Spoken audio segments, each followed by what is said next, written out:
A new bill has been introduced on the floor of the U.S. Senate that will allow the feds to seize people's Bitcoin accounts through civil asset forfeiture. The bill, entitled Combating Money Laundering, Terrorist Financing, and Counterfeiting Acts of 2017, is aimed at regulating and centralizing cryptocurrencies such as Bitcoin. These people are certifiably insane. Among the bill's sweeping provisions, the government aims to greatly extend its authority to seize your assets through civil asset forfeiture. Civil asset forfeiture rules allow the government to take whatever they want from you, without a trial or any due process. This new bill adds a laundry list of offenses for which they can legally seize your assets, all of which pertain to money laundering and other financial crimes. Here's the thing, though, they've also vastly expanded on the definition of such financial crimes, including failure to fill out a form if you happen to be transporting more than $10,000 worth of monetary instruments. Have too much cash? You'd better tell the government. If not, they're authorizing themselves in this bill to seize not just the money you didn't report, but all of your assets and bank accounts. They even go so far as to specifically name safety deposit boxes among the various assets that they can seize if you don't fill out the form. This is unbelievable on so many levels. It's crazy to begin with that these people are so consumed by the fact that someone has $10,000 in cash. But it's even crazier that they're threatening to take everything that you own merely for not filling out a piece of paper, without any due process whatsoever.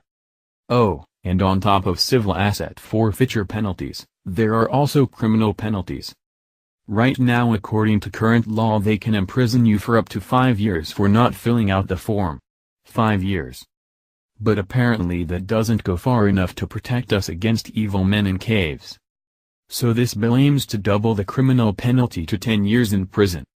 And if that weren't enough, this bill also gives them with new authority to engage in surveillance and wiretapping, including phone, email, etc., if they have even a hint of suspicion that you might be transporting excess monetary instruments. Usually wiretapping authority is reserved for major crimes like kidnapping, human trafficking, felony fraud, etc. Now we can add cash to that list. It's not just government spy agencies to worry about, either. Banks in the U.S. are already unpaid government spies, required by law to fill out suspicious activity reports on their customers. Then Congress started expanding those requirements to include other businesses and industries that might come into contact with cash. Stockbrokers, casinos, currency exchanges, precious metals dealers, pawnbrokers, the post office. According to the law, Section 5312 of U.S. Code Title 31, those industries are also required to spy on their customers for the government. But under this new bill, they want to forcibly recruit even more unpaid spies, including any business which issues or redeems anything that's prepaid. Prepaid credit cards, prepaid phones, prepaid retail gift cards, prepaid coupons. So, Amazon.com, which issues and redeems prepaid gift cards, will be required under this bill to file reports to the government. For that matter, TGI Fridays and Chuck E. Cheese will also become unpaid government spies since they both issue and redeem prepaid vouchers. Truly, these senators have figured out how to strike at the heart of ISIS. Further, their bill wants to pull any business which issues cryptocurrency under the anti-money laundering regulatory umbrella. Here's where these people demonstrate that they have no idea what they're talking about. No one issues Bitcoin. There's no Bitcoin central bank. There's no chairman of Bitcoin who decides on a whim to increase the supply. Bitcoin is created automatically, amounts that are predetermined by its code. Its software. So the Senate is essentially trying to force the Bitcoin core software to comply with money laundering regulations. How pathetically clueless.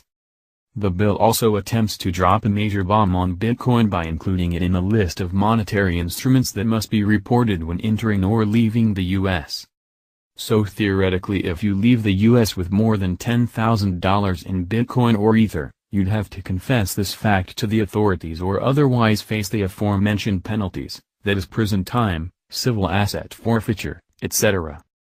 As smallgold.com's Louis Camerasino explains, the bill contains a provision that would require the Secretary of Homeland Security and the Commissioner of U.S. Customs and Border Protection to devise a border protection strategy to interdict and detect prepaid access devices, digital currencies, or other similar instruments, at border crossings and other ports of entry for the United States, including an assessment of infrastructure needed, emphasis added, to carry out this strategy. The respective secretary and commissioner would present their findings to Congress no later than 18 months after passage of the bill. The obligation to declare amounts in any form over $10,000 exists, irrespective of whether custom officials have a way of detecting such holdings. Since digital currencies technically travel with the holder wherever the holder goes, one would have to declare one's entire crypto portfolio each time the holder entered the U.S.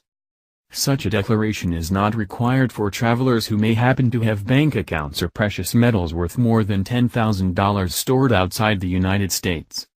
The type of infrastructure required to detect foreign holdings may come in the form of expanding Foreign Account Tax Compliance Act to currently unregulated foreign cryptocurrency exchanges and to non-U.S. citizens. FATCA currently only applies to U.S. account holders of certain foreign financial and non-financial institutions. 2. Some type of global monitoring of blockchain activity, or 3. Extreme vetting at the border and penalties for non-disclosure that would encourage full disclosure. As you can see, this bill criminalizes or delegitimizes the most mundane and harmless financial activities, all under the guise of keeping us safe. Of course, nothing in this bill is about keeping people safe. ISIS couldn't care less about forms and penalties. This bill is nothing more than another weapon in their ongoing war on cash.